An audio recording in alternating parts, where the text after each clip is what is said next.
नमस्कार। आकाशवाणी जयपुर अजमेर से प्रस्तुत हैं प्रादेशिक समाचार।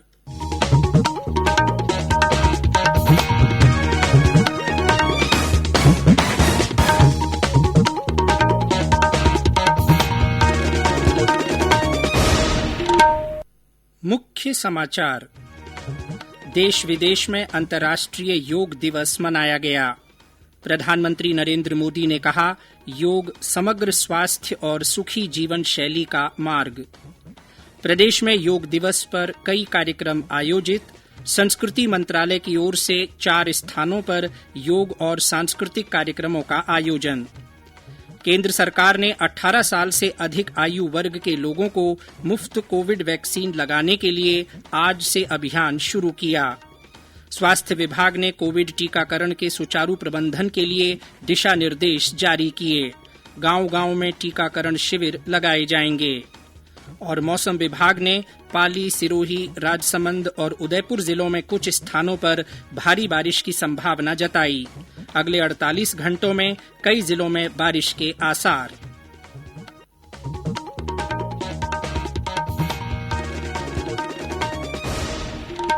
समाचारों के साथ मैं जितेंद्र सिंह पूनिया। देश में आज से 18 वर्ष से अधिक आयु वर्ग के लिए सरकारी संस्थानों में कोविड रोधी टीकाकरण अभियान शुरू हो गया है। श्रोताओं से अपील है कि वे टीका जरूर लगवाएं। श्रोताओं से आग्रह है कि वे कोरोना संक्रमण के प्रति कोई लापरवाही न बरतें, क्योंकि यह अब भी स्वास्थ्य के लिए खतरा बना हुआ है। जब तक आवश्यक न हो, घर से बाहर न जाएं और इन आसान उपायों का पालन करें। मास्क लगाएं, 2 गज की सुरक्षित दूरी बनाए रखें, बार-बार हाथ धोएं, चेहरा साफ रखें और टीका जरूर लगवाएं। कोविड से संबंधित जानकारी और मार्गदर्शन के लिए राष्ट्रीय हेल्पलाइन नंबर 011-239-78046 और 1075 पर संपर्क करें। राज्य के हेल्पलाइन नंबर 104 या 108 पर भी फोन कर सकते हैं। इसके अलावा वरिष्ठ नागरिकों के लिए हेल्पलाइन नंबर है 14567। मनोवैज्ञानिक सहायता के लिए फोन नंबर 08046110007 पर संपर्क किया जा सकता है। कोविड बाद की समस्याओं के बारे में श्रोता 181 पर जानकारी ले सकते हैं। बच्चों की सहायता के लिए 1098 पर फोन किया जा सकता है। और अब समाचार विस्तार से। आज देश विदेश में अंतर्राष्ट्रीय योग दिवस मनाया जा रहा है। 7वें योग दिवस के अवसर पर आयोजित विशेष कार्यक्रम में प्रधानमंत्री नरेंद्र मोदी ने कहा कि योग समग्र स्वास्थ्य और सुखी जीवन शैली का मार्ग दिखाता है। उन्होंने विश्वास व्यक्त किया कि योग तन और मन को स्वस्थ रखने में महत्वपूर्ण भूमिका निभाता रहेगा। श्री मोदी ने कहा कि चिकित्सा विज्ञान भी आज चिकित्सा उपचार के अतिरिक्त उपचारात्मक प्रक्रिया पर जोर दे रहा है। उन्होंने कहा कि योग उपचार प्रक्रिया में मदद करता है। कोरोना के इन 1.5 वर्षों में भारत समेत कितने ही देशों ने बड़े संकट का सामना किया है। साथियों, दुनिया के अधिकांश देशों के लिए योग दिवस को उनका सदियों पुराना सांस्कृतिक पर्व नहीं है। इस मुश्किल समय में, इतनी परेशानी में लोग इसे आसानी से भूल सकते थे, इसकी उपेक्षा कर सकते थे, लेकिन इसके विपरीत लोगों में योग का उत्साह और बढ़ा है, योग से प्रेम बढ़ा है। प्रधानमंत्री ने घोषणा की कि योग ऐप शुरू किया जाएगा और योगासनों पर आधारित विश्व की कई भाषाओं में योग प्रशिक्षण के कई वीडियो उपलब्ध होंगे। इससे भारत के एक विश्व एक स्वास्थ्य के सिद्धांत को आगे ले जाने में मदद मिलेगी। केंद्रीय पर्यटन और संस्कृति मंत्रालय की ओर से राज्य के चित्तौड़गढ़ और कुंभलगढ़ किले, उदयपुर के शिल्पग्राम और डीग के महल पर योग और सांस्कृतिक कार्यक्रम हुए। हमारे राजसमंद संवाददाता ने बताया कि कुंभलगढ़ के किले में हवेली संगीत और 13 ताली नृत्य पेश किया गया। अंतर्राष्ट्रीय योग दिवस पर राजसमंद जिले में स्थित विश्व विरासत व प्रमुख पर्यटन स्थल कुंभलगढ़ दुर्ग परिसर में पर्यटन मंत्रालय और केंद्रीय संस्कृति मंत्रालय की ओर से योग एक भारतीय विरासत अभियान के तहत योगाभ्यास कराया गया। दुर्ग परिसर में सुबह 7 बजे से 7:45 तक योग प्रशिक्षक कैलाश अमेटा द्वारा कोरोना गाइडलाइन की पालना करते हुए योगाभ्यास कराया गया। बाद में सांस्कृतिक कार्यक्रम आयोजित किए गए, जहां हवेली संगीत व 13 ताल नृत्य की आकर्षक प्रस्तुतियां दी गयी। दिनेश सोत्रिय, आकाशवाणी समाचार, राजसमंद। सेना की सप्त शक्ति कमान की ओर से जयपुर, बीकानेर, जोधपुर, जैसलमेर, श्रीगंगानगर, कोटा, सूरतगढ़ और लालगढ़ में योग सत्र आयोजित किए गए।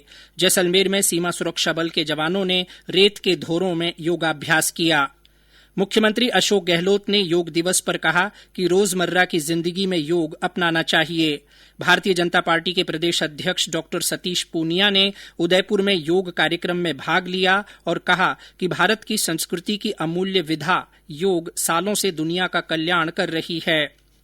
टोंक में योग दिवस पर वर्चुअल समारोह का आयोजन किया गया। दौसा में भारत विकास परिषद की ओर से कार्यक्रम आयोजित किया गया। झालावाड़ जिले में लोगों ने घरों में योगासन किया। सिरोही जिले के आबू रोड स्थित प्रजापिता ब्रह्मा कुमारी संस्थान में कार्यक्रम आयोजित किए गए। सवाईमाधोपुर में नेहरू महिला मंडल मलारना चौड़ ने आंगनबाड़ी केंद्रों पर महिलाओं के साथ योगाभ्यास किया। श्रीगंगानगर में केंद्रीय कारागृह में योग शिविर का आयोजन किया गया। बीकानेर में जिला प्रशासन और आयुर्वेद विभाग ने लोगों को योगाभ्यास करवाया। बारां में भाजपा महिला मोर्चा की ओर से योग शिविर आयोजित किया गया। बांसवाड़ा में स्पर्श सेवा संस्थान की ओर से योग कार्यक्रम आयोजित किया गया। अजमेर और करौली में भी योग दिवस पर कार्यक्रम आयोजित किए गए। अन्य जिलों से भी योग दिवस पर कार्यक्रम आयोजित होने के समाचार हैं। अब प्रस्तुत है योग दिवस पर एक गीत।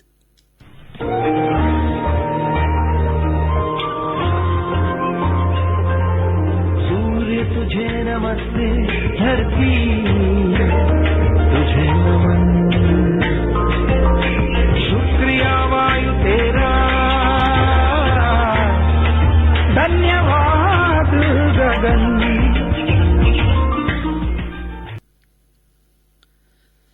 केंद्र सरकार ने 18 वर्ष से अधिक आयु के सभी लोगों को कोविड वैक्सीन मुफ्त उपलब्ध कराने के लिए आज से अभियान शुरू किया है। इसका उद्देश्य कोविड टीकाकरण अभियान को मजबूती देना और आगे बढ़ाना है। 18 वर्ष से अधिक आयु के सभी लोग किसी भी सरकारी टीकाकरण केंद्र पर टीका लगवा सकते हैं। देश में अब तक 28 करोड़ से अधिक कोविड रोधी टीके लगाए जा चुके हैं। स्वास्थ्य मंत्रालय के अनुसार 18 से 44 वर्ष के आयु वर्ग के लोगों को 4 करोड़ 70 लाख टीके लगाए गए हैं। इधर राज्य में टीकाकरण का काम जारी है। अब तक कुल 2 करोड़ 13 लाख से अधिक टीके लगाए जा चुके हैं। राज्य में कोविड से ठीक होने की दर 98.76% हो गई है। देश में कोविड से लगभग 96.36% मरीज ठीक हुए हैं।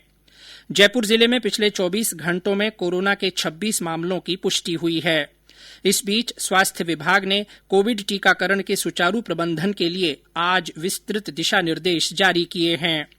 विभाग के प्रमुख शासन सचिव अखिल अरोड़ा के अनुसार अब वैक्सीन की उपलब्धता के आधार पर ग्रामीण क्षेत्रों में पंचायतवार ऑफलाइन टीकाकरण कैंप आयोजित किए जाएंगे।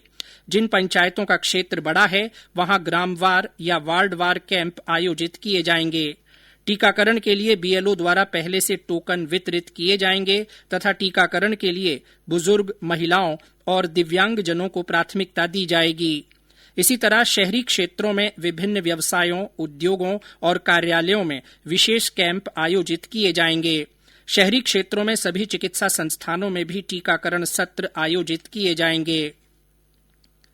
कोरोना की संभावित तीसरी लहर में बच्चों के प्रभावित होने की आशंका के कारण प्रदेश में बच्चों के अस्पतालों में चिकित्सा सुविधाओं को मजबूत करने पर विशेष ध्यान दिया जा रहा है। चिकित्सा और स्वास्थ्य मंत्री डॉ रघु शर्मा ने कहा कि जयपुर के जेके लोन अस्पताल के साथ शहर के अन्य अस्पतालों में भी बच्चों के इलाज के लिए सभी आवश्यक संसाधन जुटाए जा रहे हैं। वे आज जयपुर के जेके लोन अस्पताल के निरीक्षण के बाद समीक्षा बैठक को संबोधित कर रहे थे। उन्होंने बताया कि 800 बिस्तरों वाले बच्चों के इस अस्पताल में जल्द ही करीब 200 आईसीयू बेड उपलब्ध होंगे। उन्होंने कहा कि अस्पताल में ऑक्सीजन प्लांट की स्थापना की जा रही है और इसके बाद जल्द ही जेके लॉन में करीब 1500 लीटर ऑक्सीजन की क्षमता उपलब्ध होगी। ये समाचार आकाशवाणी जयपुर अजमेर से प्रसारित किए जा रहे हैं। समाचार अभी और भी हैं, पहले ये संदेश। चलो मिलकर एक शुरुआत करें, चलो एक फैसला आज करें, मास्क नहीं तो टोकेंगे, कोरोना को रोकेंगे, चलो एक इरादा करते हैं, चलो कुछ वादा करते हैं, मास्क नहीं तो टोकेंगे, कोरोना को रोकेंगे। समाचारों में आपका एक बार फिर स्वागत है। राज्य सरकार ने जोधपुर और 5 अन्य कस्बों तथा 2000 से अधिक गांवों के लिए पेयजल और औद्योगिक आवश्यकताओं के लिए प्रस्तावित राजीव गांधी लिफ्ट नहर फेज 3 परियोजना को राज्य निधि से संचालित करने का निर्णय लिया है। मुख्यमंत्री अशोक गहलोत ने इस संबंध में 1454 करोड़ रुपए की इस परियोजना के प्रस्ताव का अनुमोदन कर दिया है। इस परियोजना से 76 लाख से अधिक आबादी को पेयजल उपलब्ध कराया जाएगा। साथ ही पाली जिले के रोहट और जोधपुर के रीको क्षेत्र में पानी की औद्योगिक आवश्यकताओं की पूर्ति की जाएगी। धौलपुर जिले में अनलॉक प्रक्रिया शुरू होने के साथ ही मनरेगा में मजदूरों की संख्या में 4 गुना बढ़ोतरी हुई है। जिले की 191 ग्राम पंचायतों में से 182 ग्राम पंचायतों में मनरेगा के माध्यम से जल संरक्षण, पौधारोपण, सड़क निर्माण और तालाब खुदाई के कार्य के जरिए मजदूरों को रोजगार उपलब्ध करवाया जा रहा है। एक रिपोर्ट। धौलपुर जिले में कोरोना की रफ्तार मंद होते ही मनरेगा में 4 गुना रोजगार बढ़ गया है। जहां 3 जून तक जिले में 8000 के करीब मजदूर रोजगार के लिए आए, वहीं अब 15 दिन में मजदूरों की संख्या 4 गुना बढ़कर 32000 के करीब पहुंच चुकी है। कोरोना में बेरोजगार हुए ग्रामीणों को राज्य सरकार ने 24 मई से मनरेगा में रोजगार देना शुरू कर दिया था, लेकिन कोरोना महामारी का पीक होने के कारण ग्रामीण भी काम मांगने के लिए नहीं पहुँच रहे थे। जैसे ही अनलॉक की प्रक्रिया शुरू हुई तथा कोरोना की रफ्तार कम हुई, जिले में मनरेगा कार्य में मजदूरों की संख्या चौगुनी हो गई। बसेड़ी ब्लॉक 50 पंचायतों में से 47, सैंपू में 39 में से 34, बाड़ी में 35 में से 34 तथा धौलपुर एवं राजाखेड़ा की सभी पंचायतों में काम चल रहे हैं। गौरव शर्मा, आकाशवाणी समाचार, धौलपुर। भ्रष्टाचार निरोधक ब्यूरो ने भीलवाड़ा जिले के मांडलगढ़ नगर पालिका के चेयरमैन संजय डांगी को आज 4,20,000 रुपए की रिश्वत लेते रंगे हाथ गिरफ्तार किया। एसीबी के महानिदेशक बीएल सोनी ने बताया कि परिवादी की शिकायत पर ये कार्रवाई की गई। राज्य के स्पेशल ऑपरेशन ग्रुप एसओजी ने आज पीटीईटी और बीएसटीसी परीक्षा आयोजित करवाने वाली सरकारी वेबसाइट की कूटरचित वेबसाइट तैयार कर अभ्यर्थियों के साथ ठगी करने के मामले में एक व्यक्ति को गिरफ्तार किया है। गिरफ्तार आरोपी नरेश मीणा विभाग की आधिकारिक वेबसाइट से मिलते जुलते नाम की दूसरी वेबसाइट और फेसबुक पेज बनाकर टेस्ट सीरीज बेचकर अभ्यर्थियों को ठगता था। उक्त आरोपी हजारों अभ्यर्थियों को ठग चुका है और इस बारे में माध्यमिक शिक्षा निदेशालय द्वारा एसओजी में रिपोर्ट दर्ज कराई गई थी। दक्षिण पश्चिम मानसून की उत्तरी सीमा राज्य में बाड़मेर, भीलवाड़ा और धौलपुर से होकर गुजर रही है। मौसम विभाग ने आज पाली, सिरोही, राजसमंद और उदयपुर जिलों में 1-2 स्थानों पर भारी बारिश की संभावना जताई है। झालावाड़ में तेज हवाओं के साथ बारिश हुई। सिरोही जिले में भी अनेक स्थानों पर बारिश हुई। अगले 48 घंटों में जोधपुर, बीकानेर, उदयपुर, अजमेर, जयपुर और कोटा संभाग में कहीं कहीं बारिश के आसार हैं। विभाग ने कहा है कि 23 जून से आगामी एक सप्ताह के दौरान राज्य के ज्यादातर भागों में बारिश की गतिविधियों में कमी आने की संभावना है। प्रदेश में पिछले 24 घंटे में कई स्थानों पर हल्की से मध्यम दर्जे की, वहीं पूर्वी जिलों में 1-2 स्थानों पर भारी वर्षा दर्ज की गई। सबसे ज्यादा 76 मिलीमीटर बारिश जयपुर जिले के दूदू में हुई। बारिश और तेज हवाओं से कई जिलों में दिन और रात के तापमान में भी गिरावट दर्ज की गई है। और अंत में मुख्य समाचार एक बार फिर। देश विदेश में अंतर्राष्ट्रीय योग दिवस मनाया गया। प्रधानमंत्री नरेंद्र मोदी ने कहा है कि योग समग्र स्वास्थ्य और सुखी जीवन शैली का मार्ग है। प्रदेश में योग दिवस पर कई कार्यक्रम आयोजित किए गए। संस्कृति मंत्रालय की ओर से 4 स्थानों पर योग और सांस्कृतिक कार्यक्रमों का आयोजन हुआ।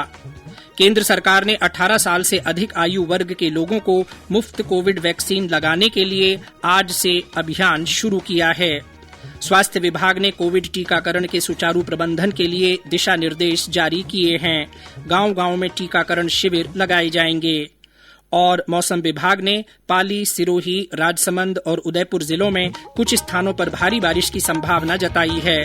अगले 48 घंटों में कई जिलों में बारिश के आसार हैं। इसी के साथ प्रादेशिक समाचार बुलेटिन समाप्त हुआ।